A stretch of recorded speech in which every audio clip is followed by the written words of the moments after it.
আসসালামু আলাইকুম এভরিওয়ান। আজকে সিদ্ধ ডিম দিয়ে মেয়োনিজ রেসিপি নিয়ে চলে আসলাম।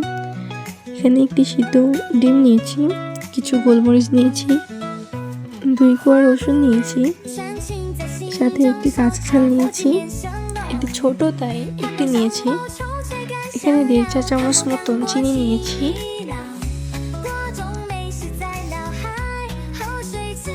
আপনারা কিন্তু অবশ্যই ট্রাই করবেন, এটা কিন্তু অনেক মজা হয়। এখন 1.5 চা চামচ মতন গুঁড়া দুধ দিয়েছি।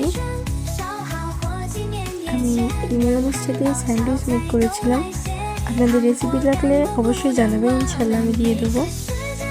এখানে 2 চা চামচ রান্নার তেল দিয়েছি, এখানে সাদা তেল দিলে হবে। এবং লবণ দিলাম সামান্য পরিমাণ মতন।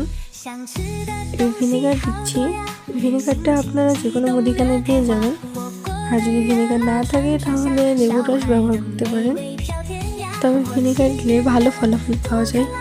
তো এখন আমি এটাকে ভালোভাবে ব্লেন্ড করে নেব। দেখতেই পাচ্ছেন মাশাআল্লাহ অনেক সুন্দর হয়েছে। আল্লাহ হাফেজ।